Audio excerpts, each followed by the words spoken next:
അയോധ്യ രാമക്ഷേത്രത്തിന്റെ പ്രതിഷ്ഠാ ദിനത്തിൽ എല്ലാവരും രാമനാമം ജപിക്കണമെന്ന മലയാളത്തിന്റെ പ്രിയ ഗായിക കെ.എസ്. ചിത്രയുടെ വീഡിയോക്കെതിരെ സോഷ്യൽ മീഡിയയിൽ കടന്നൽ കൂട്ടങ്ങളുടെ ആക്രമണം. നേരത്തെ തൃശൂരിൽ പ്രധാനമന്ത്രി നരേന്ദ്രമോദിയോടൊപ്പം വേദി പങ്കിട്ടതിന് ചലച്ചിത്രതാരം ശോഭനയെ തെറിയിൽ മുക്കിയ അതേ ടീംസാണ് ഇപ്പോൾ മലയാളികളുടെ പ്രിയ ഗായിക ചിത്രയെയും കേട്ടാൽ അറയ്ക്കുന്ന ഭാഷയിൽ തെറി വിളിച്ച് അർമാദിച്ചുകൊണ്ടിരിക്കുന്നത്. അയോധ്യയിൽ രാമക്ഷേത്രത്തിന്റെ പ്രാണപ്രതിഷ്ഠയോടനുബന്ധിച്ച് നാടെങ്ങും ആഘോഷത്തിമിർപ്പിൽ ആഴുമ്പോഴാണ് അതിൽ അണിചേർന്ന മലയാളത്തിന്റെ പ്രിയ ഗായികയെ വളഞ്ഞിട്ട് ആക്രമിച്ചുകൊണ്ടിരിക്കുന്നത്. പ്രാണപ്രതിഷ്ഠാ ദിനത്തിൽ ഭഗവാനെ സ്വീകരിക്കുന്നതിനെ കുറിച്ചാണ് ചിത്ര വീഡിയോയിൽ പറയുന്നത്. അതിങ്ങനെയാണ്: അയോധ്യ രാമക്ഷേത്രത്തിന്റെ പ്രതിഷ്ഠാദിനമായ ജനുവരി 22-ന് എല്ലാവരും ഉച്ചയ്ക്ക് 12:20 ശ്രീരാമ ജയരാമ എന്ന് രാമമന്ത്രം ജപിച്ചുകൊണ്ടിരിക്കണം. അതുപോലെ വൈകുന്നേരം 5 തിരിയുള്ള വിളക്ക് വീടിന്റെ നാനാഭാഗത്തും തെളിയിക്കണം. ഭഗവാന്റെ അനുഗ്രഹം എല്ലാവർക്കും ഉണ്ടാകട്ടെ എന്ന് പരിപൂർണമായി പ്രാർത്ഥിക്കുന്നു. ഭഗവാന്റെ അനുഗ്രഹം എല്ലാവർക്കും ഉണ്ടാകട്ടെ എന്ന് പരിപൂർണമായി പ്രാർത്ഥിക്കുന്നു. ലോക സമസ്ത സുഖിനോ ഭവന്തു. ഇത്രയുമാണ് ചിത്ര തന്റെ വീഡിയോയിൽ പറയുന്നത്. ഇതിലെന്താണ് തെറ്റെന്നാണ് ഹിന്ദുമത വിശ്വാസികളായ ഭക്തജനങ്ങൾ ചോദിക്കുന്നത്. ശ്രീരാമ മന്ത്രം ചൊല്ലണമെന്ന് പറയുന്നതും നിലവിളക്ക് കത്തിക്കണമെന്ന് പറയുന്നതും അത്ര വലിയ പാതകമാണോ? ഇവർ വാനമ്പാടിയല്ല വാണമ്പാടിയാണ് എന്നാണ് സോഷ്യൽ മീഡിയയിൽ വ്യാപകമായി കൊണ്ടിരിക്കുന്ന ഒരു പോസ്റ്റ്.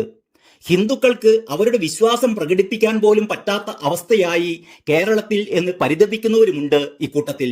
പക്ഷേ അവരുടെ ഈ പരിദേവനങ്ങൾക്കും കിട്ടുന്നുണ്ട് തെറിയുടെ പൂരം. ഹിന്ദു തങ്ങളുടെ ഭവനങ്ങളിൽ നിലവിളക്ക് കൊളുത്തുന്നതിനെയും നാമം ജപിക്കുന്നതിനെയും ക്ഷേത്രദർശനം നടത്തുന്നതിനെയും ഇടതുപക്ഷം എതിർക്കുകയാണ്, പരിഹസിക്കുകയാണ്, തകർക്കാൻ ശ്രമിക്കുകയാണ്. എന്തുകൊണ്ട്?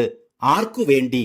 IS പോലുള്ള തീവ്രവാദ സംഘടനകളെ സന്തോഷിപ്പിക്കാനുള്ള ശ്രമങ്ങളാണ് ഇടതുപക്ഷത്തിന്റെ ഇത്തരം പ്രവർത്തനങ്ങളെന്നാണ് ചിത്രയെ അനുകൂലിക്കുന്ന സൈബർ ഇടങ്ങൾ ചൂണ്ടിക്കാട്ടുന്നത്. ഇന്ത്യ ഒരു മതേതര രാജ്യമാണ്. പക്ഷേ ഗായിക ചിത്രക്ക് വീട്ടിലിരുന്നു പോലും ശ്രീരാമനെ സ്തുതിക്കാനോ രാമനാമത്തിൽ വിളക്ക് തെളിയിക്കാനോ പാടില്ലത്രേ. അത് വർഗീയവാദമാണത്രേ. അവർ അവരുടെ കൃത്യമായ രാഷ്ട്രീയം തന്നെയാണ് പറഞ്ഞത്. എല്ലാവരും ഇടത് കണ്ണിൽ കൂടി മാത്രം കാര്യങ്ങളെ കാണണം എന്ന് ശഠിക്കുന്നത് എന്തിനാണ് എന്നും ചോദിക്കുന്നുണ്ട് ചിലർ. എല്ലാവർക്കും നിങ്ങളുടെ രാഷ്ട്രീയം തന്നെ മതി എന്നുള്ളത് ഒരുതരം ഏകാധിപത്യ ലൈനല്ലേ? അവർ രാമനാമമോ കൃഷ്ണനാമമോ ജപിക്കട്ടെ, നിങ്ങൾക്ക് എന്താ ഹേ പ്രശ്നം എന്നും ഒരാൾ തിരിച്ചു ചോദിക്കുന്നു. ഗായിക ചിത്രക്ക് വീട്ടിലിരുന്ന് പോലും ശ്രീരാമനെ സ്തുതിക്കാനോ രാമനാമത്തിൽ വിളക്ക് തെളിയിക്കാനോ പാടില്ല. അത് വർഗീയവാദമാണത്രേ. ഇടതിനൊപ്പമായാൽ ബുദ്ധിജീവി, അല്ലെങ്കിലോ വർഗീയവാദി. അവർ ഒരു ഹിന്ദു വിശ്വാസി ആയതുകൊണ്ട് പറഞ്ഞ കാര്യമാണിത്. അതിനവരെ ചാണകക്കുഴിയിൽ വീണു എന്നൊന്നും പറഞ്ഞ് ആക്ഷേപിക്കരുത്. ഹിന്ദുക്കൾ എന്ന് പറയുന്നത് BJP-ക്കാർ മാത്രമല്ല, ഹിന്ദുക്കൾ എല്ലാ രാഷ്ട്രീയ പാർട്ടിയിലും ഉണ്ട് എന്നൊക്കെ കാര്യങ്ങൾ വിശദീകരിക്കുന്നവരും ഇക്കൂട്ടത്തിലുണ്ട്. പ്രമുഖരും ചിത്രക്കെതിരെ വാളെടുക്കുന്നുണ്ട്. എഴുത്തുകാരി സുജാ സൂസൻ ജോർജിന്റെ ഒരു പോസ്റ്റ് ഇങ്ങനെയാണ്: ലോക സമസ്ത സുഖിനോ ഭവന്തു എന്ന് കെ.എസ്. ചിത്ര പാടുമ്പോൾ വിശാലവും ഹൃദയാലുവും സർവചരാചരങ്ങളെയും ഉൾക്കൊള്ളാൻ കഴിയുന്ന ഒരു ലോകം മനസ്സിൽ വന്നു നിറഞ്ഞിരുന്നു. പക്ഷേ ഇന്ന് ഈ വർത്തമാനം കേട്ടപ്പോൾ ലോകം ഇടിഞ്ഞു തകർന്ന് ഒരു ഇത്തിരി വട്ടത്തിലായി പോയല്ലോ എന്ന നോവിൽ കുരുങ്ങിപ്പോയി. എഴുത്തുകാരി ഇന്ദു മേനോൻ എഴുതുന്നത് ഇങ്ങനെയാണ്: അമ്പലം കെട്ടുന്നതും പള്ളി പൊളിക്കുന്നതും ഒക്കെ പ്രത്യക്ഷത്തിൽ അങ്ങോട്ടും ഇങ്ങോട്ടുമുള്ള വൈരത്തിന്റെ സൂചനകളാണ്. ആദ്യം അവിടെ അമ്പലമായിരുന്നു, അപ്പോൾ അവിടെ അമ്പലമായിരിക്കുന്നത് ശരി എന്നെല്ലാം വാദിക്കാം.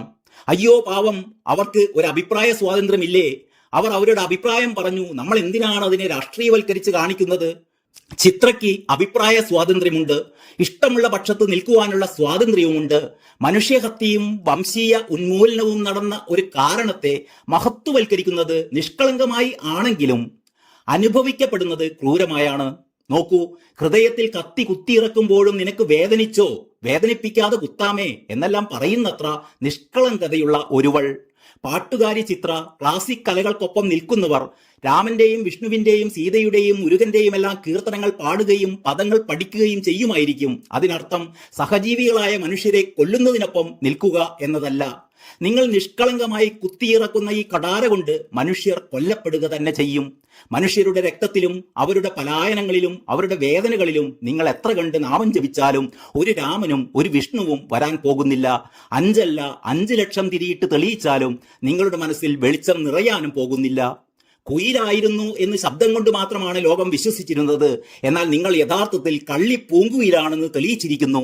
ആചാരവും വിളക്കും സംരക്ഷണവും സ്വന്തം വീട്ടിലങ്ങ് നടപ്പിലാക്കിയാൽ മതി എന്നാണ് ഇന്ദുമേനോന്റെ പോസ്റ്റ്. ഇന്ദുമേനോന്റെ ഈ പോസ്റ്റ് കണ്ട് ഗോപു നായർ എന്നൊരാൾ പ്രതികരിച്ചത് ഇങ്ങനെയാണ്: ചിത്രയുടെ അവകാശത്തെ ചോദ്യം ചെയ്യാൻ നിങ്ങൾ ആരാ? ചിത്രയുടെ അമ്മായി, എന്തെങ്കിലും കുഴപ്പമുണ്ടോ എന്നാണ് ഇന്ദുമേനോന്റെ തിരിച്ചുള്ള മറുപടി. രാമനാമം ജപിക്കുന്നവരെയും നിലവിളക്ക് കൊളുത്തുന്നവരെയും എല്ലാം തിരഞ്ഞുപിടിച്ച് സംഘിക്കുപ്പായം അണിയിക്കാൻ തുടങ്ങിയാൽ BJPക്ക് കേരളത്തിൽ ആധിപത്യം നേടാൻ ഇനി അധിക കാലമൊന്നും വേണ്ടിവരില്ല എന്ന് മാത്രം പറഞ്ഞുകൊണ്ട് തൽക്കാലം നിർത്തട്ടെ. നന്ദി, നമസ്കാരം.